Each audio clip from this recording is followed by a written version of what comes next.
Kinakailangan mag-oath. So, Attorney Alberto, please. Para po sa mga witnesses na nasa Zoom po, via Zoom, kindly raise your right hand po. Okay. Do you solemnly swear to tell the truth, the whole truth, and nothing but the truth in this proceeding? Sagot lang po ng yes or no. Yes po. Yung tatlo pa po na other witnesses? Hindi po narinig ang sagot. Do you solemnly swear to tell the truth, the whole truth, and nothing but the truth in this proceeding? Yes po. Okay. Marami pong salamat. Maraming salamat. At mauna daw yung mga taga Quezon City. Alam ko, dalawa kayo riyan. Unang-una, basahin ko muna yung statement ninyo o si Secretary ba magbabasa ng statement natin? Tama po ba itong statement na nanggaling? Hindi ko na babanggitin yung pangalan ha. Okay, babae ito. At nakausap po natin itong dalawang babaeng matatapang sa QC. Ang sabi, may tauhan na kumukuha ng pirma sa aming barangay at pinapangakuan ng ayuda. Yung listahan, may nakalagay na precinct numbers na. Pumirma kami kasama ng aking asawa, kapatid at ninang, ngunit hindi ba namin nakukuha yung ayuda hanggang ngayon? Tama po ba yon? Tama po ba yon, Witness 3? Tama po. Okay, Witness 4. Madam Chair, Yes po. Yes, if they are Congressman brave witnesses, bakit po sila nakamaskara? po. Kung sila po ay matatapang na mga witnesses, bakit po sila nakamaskara? Naku, pinakamatapang na po yan. At yung Sila- iba talaga ayaw pumunta. Bakit po sila nakamaskara? Ang alam ko po sa matatapang na witnesses, talagang haharapin po nila lahat ng consequences. Tama. Thank you. Pwede ninyong sagutin, ba't kayo nakamaskara? Ba't kayo nagkukuble?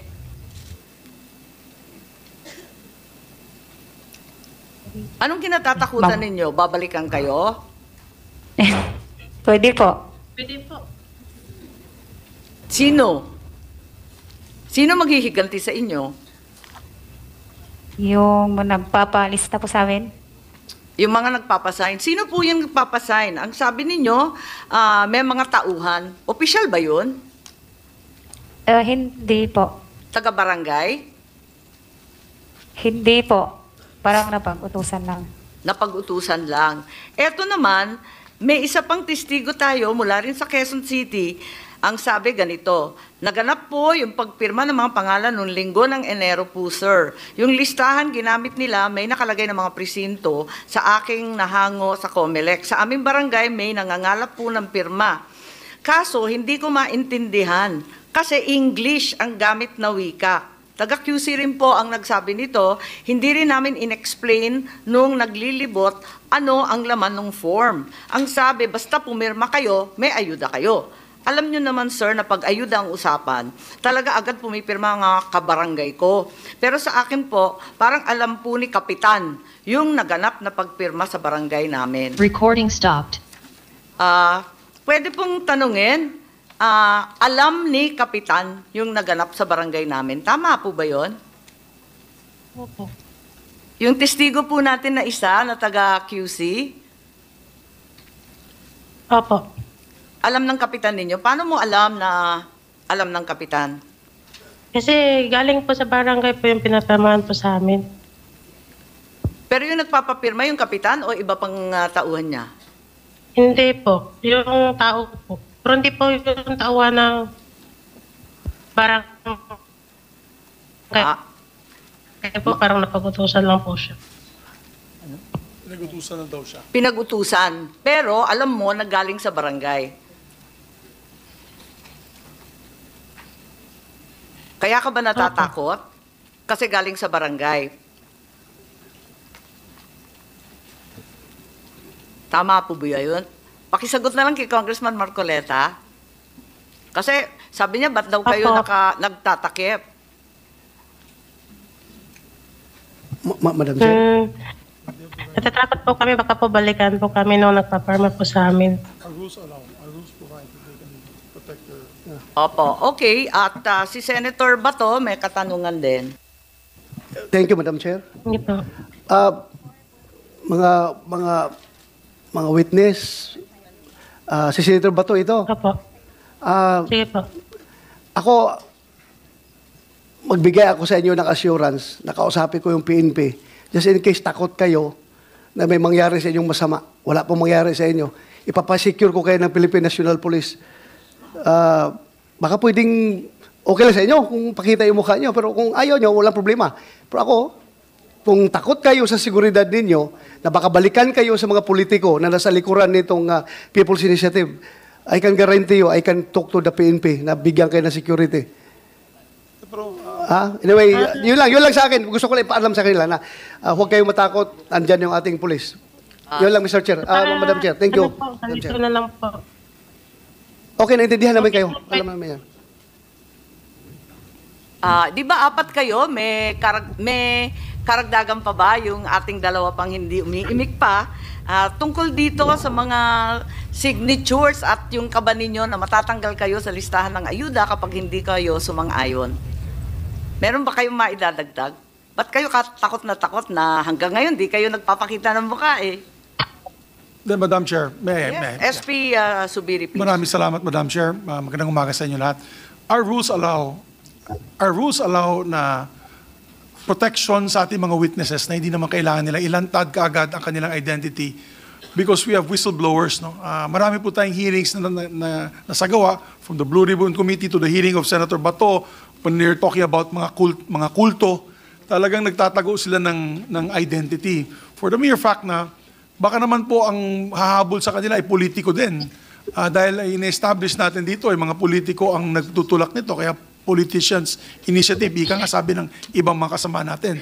So, sa aking pananaw, wala pong violation kung sila po ay nagtatago lang ng mukha nila dahil naka-livestream po to sa buong bansa, ayaw din nilang ma-expose ang kanilang sarili. I think we have to give them that right.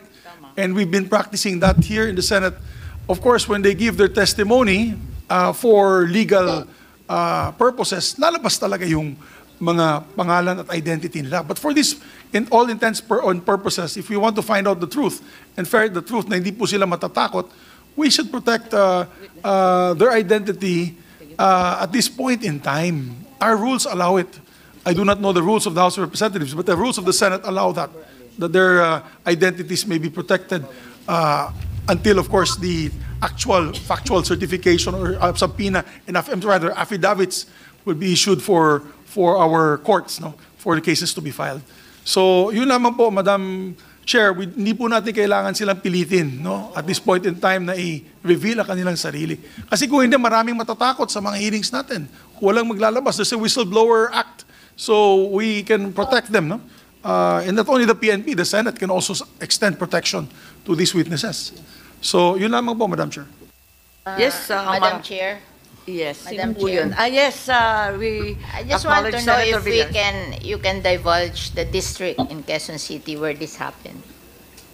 Pwede ba? Narito yung address sa akin, pero siguro sa executive session na muna hanggang magkaliwanagan. Okay, sige. Maraming salamat kina Senator Bato at sa SP natin for the assurance that the witnesses will be adequately protected. And we acknowledge also the arrival of Minority Leader Coco Pimentel. Meron pa ring nagsasabi na hindi ninyo naintindihan ang nakasulat kasi English. Ang sabi ba, may kinalaman sa ayuda to? Pag pinirmahan, ayuda. Pero hindi ninyo Opo. nabasa o naintindihan yung English. Tama ba yun? Tama po, kasi English po yung nakasulat. English yung nakasulat. So wala kayong naintindihan doon sa constitutional amendment na sinasabi? Wala po, basta pumirma lang po kami ng pagkasal, pumirma po kayo, may ayuda po. Wala ba silang pinaliwanag na may kinalaman to sa ating saligang batas? Wala namang ganon.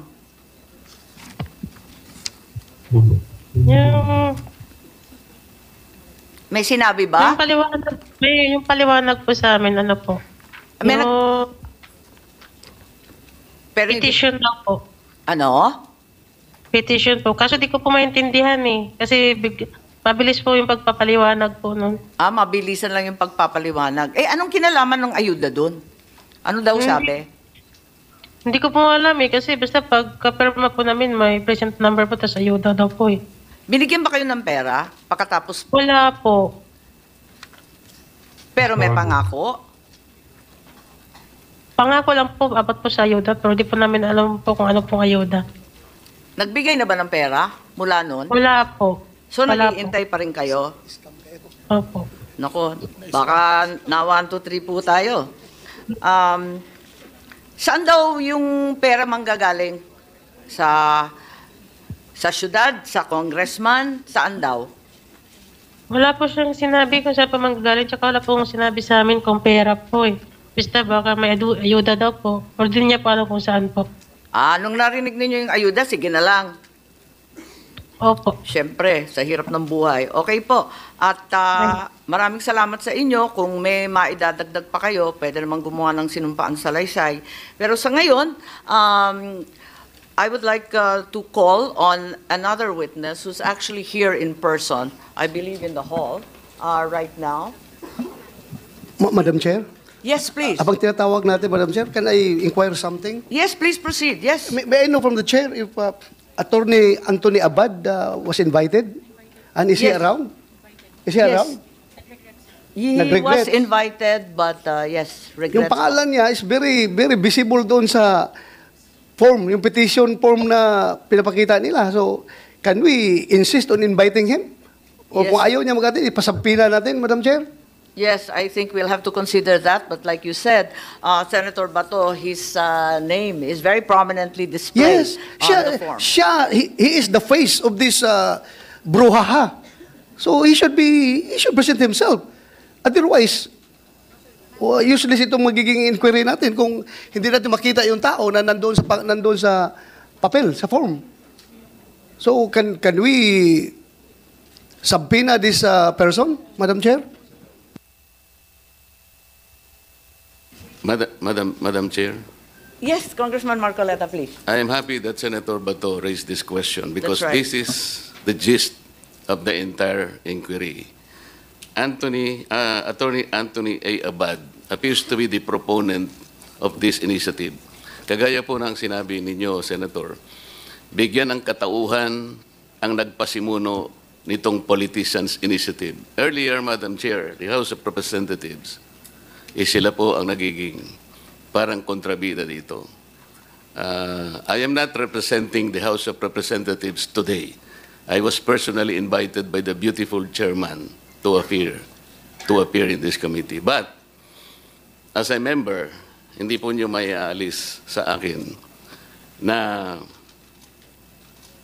medyo magdamdam rin ako sapagkat ang patutsada ay patungkol sa House of Representatives, lalong-lalo na po yung speaker. I am not defending the speaker. If this congressional hearing ultimately found that the speaker is the one who spearheaded this or funded this initiative, I will probably request him to step down. Pero kung hindi po siya naman, bakit hindi po natin kinonsentrate kay Anthony Abad? Siya po yung bida dito eh. Siya po ang pinakasentro nito. Siya ang nagsasabi dito na pinaliwanag niya sa tao. Nagsabi po ng mga tao, we fully understand the rationale of this proposition. We fully understand the consequences, the effects, and the advantages of this proposition. Gusto nating malaman, talaga bang ginawa niya? Single-handedly, although et al. Ito. But to undertake and to mobilize an undertaking nationwide, to be able to get at least 8 million votes, kaya po ba ng isang tao? Why don't we begin with Anthony Abad? Who is he? Anthony Abad, based on the Google, Madam Chair, specializes in international trade law. He has been in legal practice for 17 years, and he is at present an independent advisor of the Philippine Senate. May I know, Madam Chair? from, Nasa Google po. At kung sino- nakalagay din po sino sa sinabi? Google, he took his oath before the office of Senator Aquilino Pimentel. Nasa Google po. Kaya kailangan po nating makita lahat eh. Sa Google po yan. I was also shown that picture, pero hindi ko ma-date eh. Mukhang bata pa kami nun eh. So, so must have been years ago. And if we are talking about that if he is also that Anthony Abad named in the signature sheet. So we're assuming a lot of things. Pero right now, he's not a consultant of my office. But, so kailangan pasiputin natin itong Attorney Anthony A. Abad. So, Triple A. Yes. Attorney Anthony A. Abad. So, para malaman po natin. And if that person seen in the picture taking an oath before me, if he will admit that he is the one, then we're talking about the same person. But he's not a consultant of my office, so I don't think he's also a consultant of the Senate. Wala. So maybe that was siguro part of his biodata. Siguro once upon a time, baka nangyari yun. And then, since nandito na rin tayo sa topic na ito, the burden is all with Attorney Anthony A. Abad because no other lawyer can file that petition and claim that he or she is under that et al.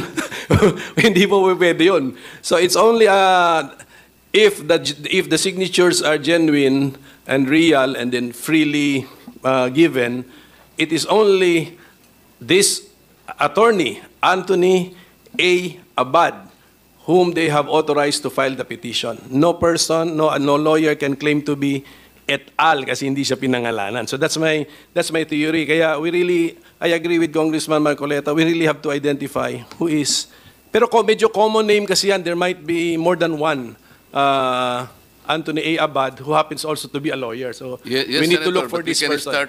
We can start with him.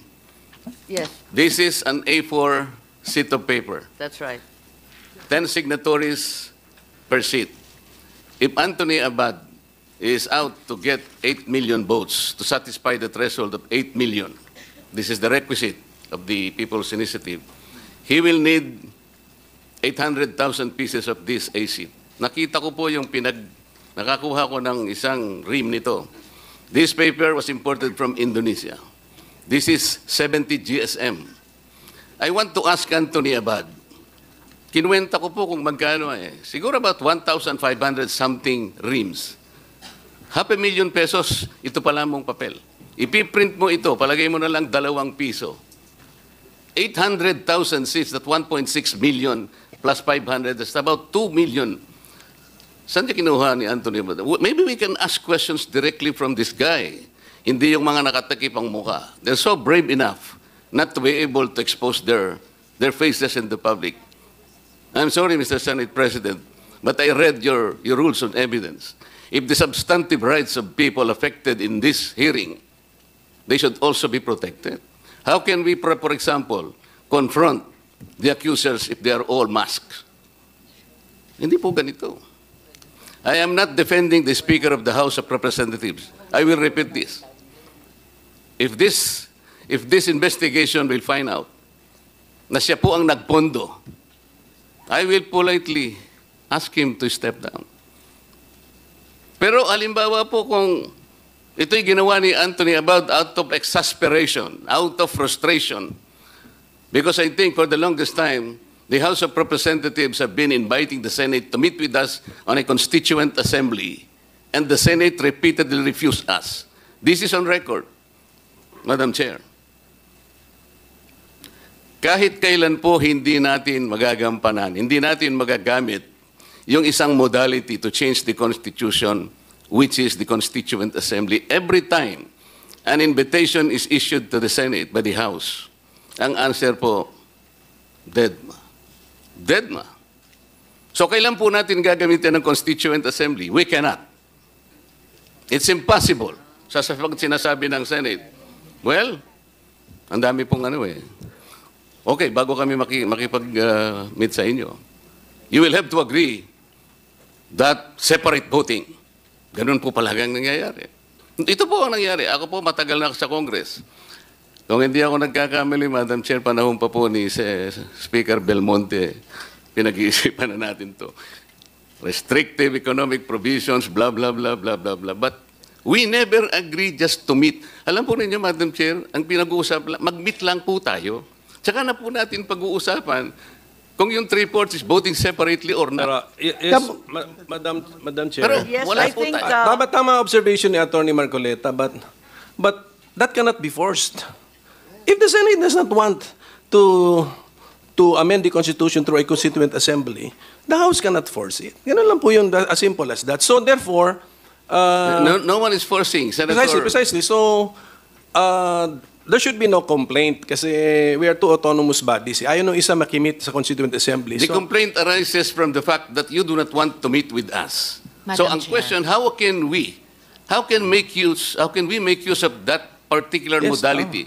It is the first modality. yes, that means that the present composition of both houses cannot avail of that mode kasi ayaw nga nung isang house makimit. So, ano na po yan? That's a political question, gamitin sa issue sa election. Pero our problem with the PI is yun na nga. Therefore, we suspected some politicians to be behind the PI because ang tinutumbok ng People's Initiative is the procedure sa Constituent Assembly. That's And right. changing the natural meaning of that section, That's Madam correct. Chair. So that's And the... with all due yan respect yung flow, to yes. Congressman Marcoleta, that's likely a subject of another hearing and another meeting and perhaps a more confident and benign meeting of the minds at another time. Madam Chair, if I Right may. now, I can see all my colleagues jumping out of their seats to contradict us, but let's not hijack this hearing. Let us Correct. proceed with the next witness, who has very kindly come from the province of Batangas. Yes, po, Senator. Madam Chair. Salamat, Madam Chair. Madam President, Madam Chair. Madam Chair. Madam Chair. Can I be I've been recognized, Madam acknowledged Chair? by the Chair. Madam Chair. Madam Chair. Madam Chair, may I proceed, Madam Chair? Madam Chair. May I proceed, Madam Chair? I'm sorry, Chair. I It's thought all right. the congressman Madam was Chair, point of order. escaping. No. Yes, Thank you, Madam Senator Chair. Ontiveros, He should Thank listen you, to Madam us. Chair. I'm I, raising a point you of should listen order, to us, Madam Chair. Madam Chair, if I may proceed. I've been acknowledged already. As a priority, Madam Chair, under our rules. Madam Chair, Yes, the point order precedes all others. Yes, please, I think, Madam Senator Chair, we should Tolentino. discuss the matter at hand. It has something to do with the name Anthony Abad, whether we should subpoena him or not tomorrow or in the next hearing, Madam Chair. We expect a ruling from the Chair. Yes, thank you Yes. very much. I think that's now become a motion, both from the minority leader as well as Senator Tolentino, and we acknowledge Senator Ontiveros once again, who has the floor. Thank you, Madam Chair. I join with the Chair in the observation that she raised that the good representative is opening up a different issue. Gusto ko rin pong suportahan yung sinabi na ng Senate President that the rules of the Senate will allow our brave witnesses to speak their truth to the committee. Mas matapang pa nga sila kaysa sa mga nagtatago sa likod ng isang law firm. Ayaw aminin sino nagpamudmod ng forms. Ayaw aminin sino lathala ng isang TV commercial. But I would like to return to the question of Attorney Anthony A. Abad. May nakikita naman po akong at least 3 resource persons mula sa PIRMA. Perhaps, Madam Chair, the PIRMA resource persons can confirm if they indeed engage the services of Attorney Abad, Madam Chair. Just for the safety and security of our witness who's here in person, if you will allow, pakinggan muna natin yung ating testigo at pagkatapos nun, balikan natin ang ating mga abogado pagkat marami po sa ating mga kasamahan ang gusto magtanong rin sa kanila. Salamat, Madam Chair. I submit and then I will await the answer of either Attorney Avisado, Mr. Onyate, or Attorney Gana about Attorney Anthony A. Abad and his relationship with PIRMA. Thank Salamat. you. Agyamanak, Madam Chair. Thank you for your forbearance. Maraming salamat po. Nais kong tawagin yung testigo na personal na dumayo rito. Nais mo bang basahin ang salaysay mo sa nakiusap sa iyo tungkol sa pagpapapirma? May sasabihin po kayo kasi ang sabi rito ay ang kapitan ninyo hindi kaalyado ng mayor at ng congressman ninyo. Kaya, ano ang nangyari? Ipaliwanag po ninyo, please. Good afternoon po, Madam Chair. Your Honor, dumating lang po kasi yung form sa amin. Tapos tinanong sa akin kung para saan yon. In-explain ko lang po dun sa kapitan kung para saan yung form. Tapos kahit siya ayaw niyang pumirma kasi ayaw niya nun. Tapos po, inutos lang po sa barangay health workers na papirmahan yung gusto lang pong pumirma. Saan galing yung form? Sa pagkaalam ninyo? Kasi kalakip nun, di ba, may listahan daw. Galing po sa LGU, Galing sa mayor or sa congressman? sa Congress po. Sa opisina ng kongresista, yung listahan. Opo. Tapos, pinadala yung listahan kasama nung formularyo, yung form na pinapapirma. Ganun ba yun? Form lang po yung nakita ko. Paano mo alam kung sinong papapirmahin? Sinabi lang po na kailangan pumirma lahat po dun sa barangay namin. Ah, okay. Pumirma naman kayo. Ako po, hindi po ako pumirma, pati po yung kapitan. Bakit? Ayoko po. Bakit ayaw ninyo? Hindi ninyo maintindihan dahil English? Ano po naintindihan ko po, pero yung ibig sabihin, kaya ayoko pong pumirma. Ah, okay. So ayaw ninyo na paltan yung saligang batas, yung voting jointly, at iba pa. Opo. May sinasabing perang ibibigay ba? May narinig po ako. Ganon. At may nabigyan ba ng pera dun sa mga pumirmang hindi katulad nyo? Wala po. Tumanggap ba yung mga BHW ninyo? Wala rin po. Wala naman. Pero yung kapitan ninyo, pinangakuan ba sila? Hindi po. Hindi rin. Tapos, ano pa yung masasabi mo tungkol dito? Palibasa siguro, yung kapitan hindi kaalyado ninyong mayor at kongresista. Tama po ba yun? Opo. Naintindihan ba nung mga kasamahan ninyo o kabarangay ninyo yung pinipirmahan nila? Hindi po. Ang alam po nila ayuda. Alam nila ayuda kasi yun ang pangako, no? Opo. Sino nagsabi na ayuda yun? Yung BHW, utos ng City Hall? Ganun po ba? Yung perception lang po siguro nung mga nando, kasi parang nagte-trending na po kasi siya. Tama. Trending na may ayudang kalakip yun. Opo. Oo. Tapos, linilista ba yung mga pangalan nila? Sa alam ko, hindi ko po alam kung nililista po. Pero marami bang pumirma doon sa barangay ninyo? Konti lang po kasi nung sinubmit po yon dahil may deadline daw po, binalik po kasi yung forms kasi kulang daw po yung mga pirma. Ano yung deadline? Kasi sinasabi daw, ang presidente daw ang nirarason. Tama ba yun? Opo, yun po ang sabi. Ano daw ang kinalaman ng presidente dyan? Ang sabi po is utos daw po yun ng presidente. Ano daw? Ano ba? Utos daw po yun ni BBM. Utos yun po ni yung BBM. exact word. Ay, ganon. At sumusunod lang sila. Opo. Kung utos ng Pangulo, ba't hindi ninyo sinunod? Meron po akong freedom of choice. Okay. Recording in progress. Sige. At yung mga kaalyado lang ni Mayor ang binigyan ng pera, tama ba yon? Hindi ko po alam. Kasi meron nagbanggit ng katulad nun. May dadagdag ka pa? Wala na po.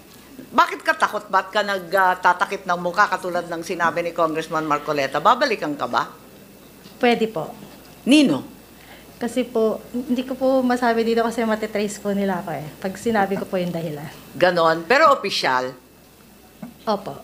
mga opisyal, babalikan ka dyan sa lugar ninyo. Opo. Sige. May maidadagdag ka pa o yung mga kasamahan ko, may katanungan po kayo? Yes, Senator Bato, please. Madam Chair, this is not a question to our resource person. Just would like to inquire if it was ruled by the chair that Anthony Abad will be issued subpoena for the next hearing. Yes, I think motions were received and It was rolled certainly by- we have resolved to send a subpoena to the said Attorney Abad, although I think information was sent to this committee that he has flown overseas. Overseas. Yes, po. Okay. Madam Chair, dagdag lang ko konti, Madam Chair. No? I just would like to react to the statement of Attorney Rodante Marcolita. Congressman Marcolita. Kung sinabi po niya, Madam Chair, na siya ay nasasaktan dahil para bang alluded to yung buong lower house na sila ang nasa likuran nitong People's Initiative. Ako rin ay nasasaktan when he alluded the Senate as the opposition palagi dahilan kung bakit hindi natutuloy yung economic chacha. Ako po gusto ko iparating, Madam Chair, na in fact, during the last Congress, kaming dalawa ni Senator Tolentino, nag-file kami ng resolution for economic chacha. And nagbabago po yung komposisyon ng Senado at pareho na rin sa lower house, nagbabago rin composition. So hindi po rin masabi na kung nag-upos sila ngayon, mag-uupos na yan forever. Nagbabago po. Kami po ni Senator Tolentino, nag-file po ng resolution. Kaya masakit po sa amin kung sabihin niya, nilalahat niya na ang buong Senado ay ayaw sa Chacha. Kami po, nag-propose. So, yun lang po. Gusto ko lang liwanagin, Madam Chair. Again, he is a good friend of mine, Congressman Marcolita. There's nothing personal about it. Gusto ko lang iparating sa kanya yung mensahe na kami po ay pro-Chacha rin, lalong-lalo na pagdating sa economic reforms. Madam Chair, we can simplify this. Maybe we can have a stipulation. Can the Senate stipulate that of all the initiatives taken by the House to engage you as a constituent assembly, all these initiatives have been refused? Wala pa tayong, hindi pa po tayo Madam nag-meet. Madam Chair, as Senate President, as the leader of this institution, I can categorically state that we have not refused any measure. As a matter of fact, I filed last week RBH 6, which is to discuss economic provisions of the Constitution. So, Only to change your mind 3 days later, Mr. Senate President. did I ever say, for the record, did I ever say I'm no longer pursuing this? Please cite the record that I said I will no longer pursue this. Well, it's in the Yes. in the privilege speech I heard by no. one of you. No. I'd like They're to correct now- misconception of my dear friend, Congressman Marcoleta. We are just fighting this PI first. Because this PI, this fake People's Initiative, is going to undermine the processes of voting during the discussions of constitutional change. Hindi po kami papayag na makapon ang Senado kasi mawawala po ang bicameralism that is stipulated 5 times in our Constitution and provides for the checks and balances of our institutions. Yun lamang po. Wala po tayong pinag-aawayan kundi itong PI kasi alam mo, sa totoo lang, Madam Chair, we're veering away from the topic here. Yes. But really quickly, kung yung People's Initiative, kung linagay po nila dyan, sino bang mga proponents dyan? Kung linagay ng pirma dyan, to amend the, for example, public services, to allow 100% foreign ownership, sa tingin ko walang gulo eh. Pati sa amin walang aalma. Yun ay napakasimple. That is a right given by the Constitution. Pero hindi. It's a very simple question to vote as one, but it is full of hidden meaning, and it will open a Pandora's box that we can no longer come out from. So, yun lamang po, Madam Chair. I just want to put for the record, we have not categorically said no to amendments to the Constitution. As a matter of fact, I met with the President, and he said, let's discuss the economic provisions and stop this PI. He told me this yesterday, and I'm saying this for the record again. I gave that speech in Congress as a personal and collective privilege, but I'll say it again. The President said, stop this PI, it's getting out of hand, and focus on discussions on the floor on how we can improve the Constitution through the amendments to the economic provision. Madam Chair. Yun lang po. Madam Chair, point of order. Yes, thank you very much. I listened Senator intently to the Escudero. distinguished chairperson when she enumerated the basis for this inquiry, which is basically PI. Well, I know this is a spirited debate that has been going on between the House and the Senate, and we have 2 excellent debaters here in the person of Congressman Marcoleta, Senator Bato, and SP Zubiri.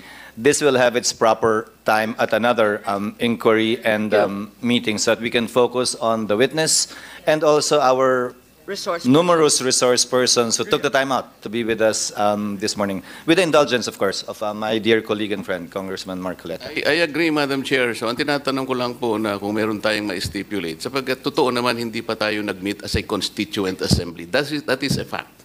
From all the invitations we had given to the Senate, wala pa pong nangyari doon. Ito po yung totoo. Pag-usapan natin. So, maaring ngayon po mangyari na. Pero ang sinasabi ko, for the longest time, the hands were extended to you to meet with us on a constituent assembly. Yung mag-usap lang tayo. And then pag-usapan natin kung voting separately or voting jointly. But let the process to proceed. Yung mag-meet lang tayo. Napakaganda na po sigurong simula yun. Thank you. Mr. Senate President, Madam Chair. Thank you. Thank you po.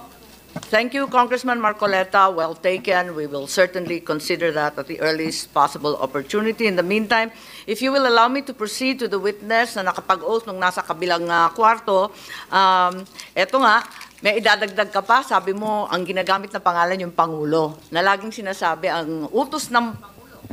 Kaya daw may deadline pa. Tama po ba? Opo. Okay, may idadagdag ka pa ba? Wala na po. Wala na po. Okay, maraming salamat. At mawalang galang, pwede ka nang umalis, pero mawalang galang. Bago po tayo pumunta sa pirma, may 5 witness, mabilis lang. Mabilis lang po, taga Bukidnon, para ipaalam sa lahat na ito ay ginaganap sa buong kapulungan. Hindi lamang dito sa Luzon, kundi hanggang sa Mindanao, kinalat talaga itong mga form na ito. So maraming salamat sa ating testigo at tawagin natin yung mga taga